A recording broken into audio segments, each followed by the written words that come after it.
We're joined by now my former college teammate and current Lions running back, Joique Bell. How are you, big guy? I'm doing great, man. Good to see you again. Been a while. Good to see you, too. Looks like you hit in the gym a little bit, but let's get straight to it. Number 5 predicts you guys have finished second in the NFC North behind the Packers. What do you think about that prediction? Like you said, it's a prediction. So I'm ready to give, we all reported back today.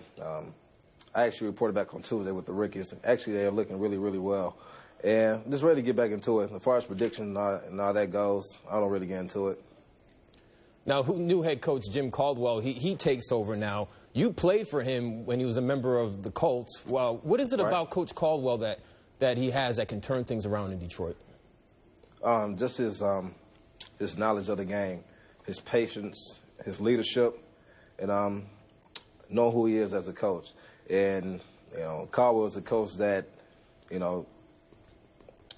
is a coach that you want to play for, a coach that you don't want to let down because you think you're going to get yelled at because, you don't want to disappoint him.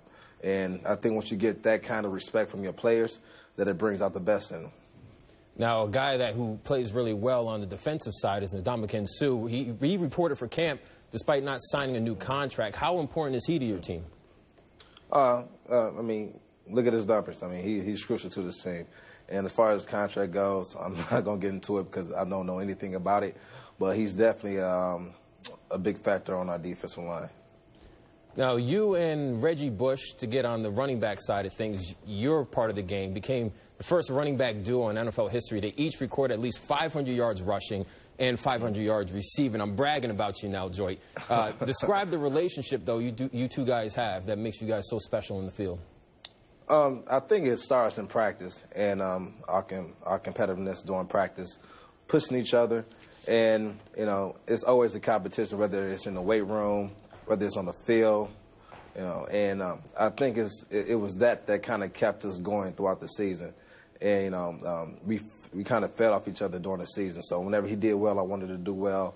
Whenever I did well, he wanted to do well. And, we just kept that going the entire season. So we kind of built our relationship off of that. But, I've been watching Reggie since I was in college.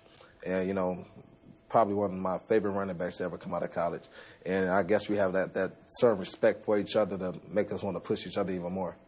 Now, I remember years ago I was talking to you when you were a member of the Saints, and all you wanted to do was get that opportunity.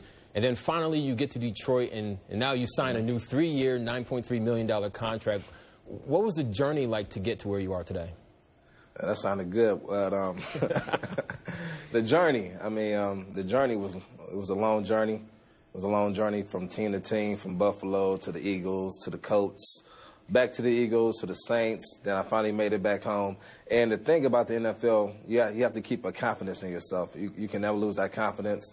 And, it's about finding a place for you. And just because you might get released from a team doesn't mean you don't have that talent. It might be a numbers game. And, I knew that. I never lost my confidence in my skill, in my craft, and just continue to work. You can't let anyone tell you that hard work doesn't pay off, because it does. Hard work does pay off. And also recently your sister was battling herself. She received a kidney transplant after waiting 7 years for it. What impact has she had on your career? Definitely, man. Everybody look at me, and I might be a lot of people's hero, and they might ask me who my hero is. It's my sister. Definitely 7.5 years on dialysis since 2006. She's one of the strongest women I know. I'm not being biased. And definitely, carried out a pregnancy throughout her dialysis when they said that she might not be able to. Had a set of twins on top of that. And now she just got discharged today. She's at my home right now, recovering. But definitely, I really appreciate all the prayers from all the fans.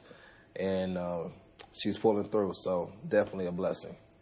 Now, according to our former head coach at Wayne State, Paul Winters, he says the Lions are going to hold training camp on our game field on Wednesday. I'm sure you're going to really enjoy that. That's Joique Bell, my former teammate, here on SportsCenter.